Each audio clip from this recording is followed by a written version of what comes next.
Halo, selamat pagi Bapak Ibu saudara sekalian yang terkasih dalam Tuhan Yesus Kristus. Sekali lagi kita bersyukur pagi ini bisa bertemu kembali merenungkan firman Tuhan melalui Sukacita Pagi. Bapak Ibu, pagi ini saya mau mengajak kita melanjutkan di Efesus pasal yang ke-6. Ayat 11 dan 12 dikatakan demikian. Kenakanlah seluruh perlengkapan senjata Allah supaya kamu dapat bertahan melawan tipu muslihat iblis.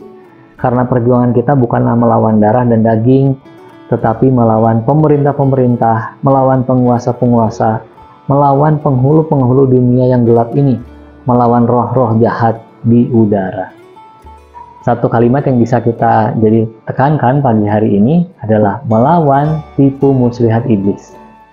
Rasul Paulus, saudara, sekali lagi di kitab Efesus menjelaskan bahwa melawan kekuasaan-kekuasaan itu hanya bisa dilakukan dengan perlengkapan senjata Allah. Perlengkapan yang Allah berikan, bukan melalui kekuatan pemikiran kita. Kita tidak akan sanggup, saudara.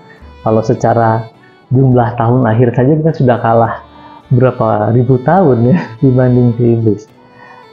Tentu saja bukan persoalan itu, tetapi persoalan memenangkan adalah apakah kita bisa menundukkan diri di bawah kaki Yesus dan menggunakan kekuatan salib, kuasa salib itu untuk menjatuhkan serangan-serangan.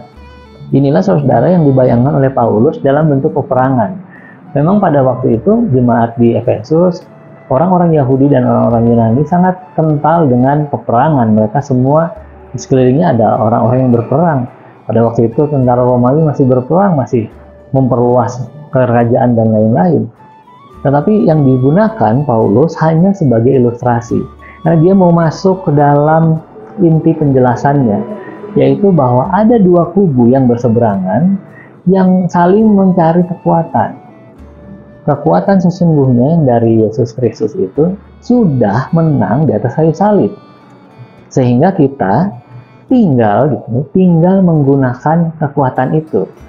Di ayat selanjutnya kalau saudara membaca ayat 13, 14, 15, 16, 17, semuanya saudara adalah kekuatan yang bersumber dari Allah sendiri. Dia menyatakan melalui roh Allah, dia menyatakan melalui Yesus Kristus, dan semuanya saudara kembali kepada kemuliaan Allah, bukan kemenangan kita, tetapi kemenangan Allah sendiri. Memang seringkali kita kesulitan, saudara, untuk bisa memisahkan itu ya. Kita lihat bagaimana saudara kita di negara-negara lain ada juga yang mengalami peperangan secara fisik. Orang-orang Kristen harus terlibat dalam peperangan itu. Lalu bagaimana dengan konsep peperangan rohani? Sekali lagi, hakikatnya kita ada di tengah peperangan rohani. Saudara, mari kita tidak goyah, mari kita tidak gentar, mari kita terus meluaskan kasih Allah kepada orang-orang yang belum mengenal Injil. Mari kita menyatakan kepada orang-orang lain bahwa hanya Yesus Kristus dan hanya peperangan rohani melawan si iblislah yang patut kita perjuangkan. Yang lain kita bisa kesampingkan, saudara. Jangan terjebak pada pertarungan fisik, tetapi arahkanlah diri saudara kepada peperangan rohani.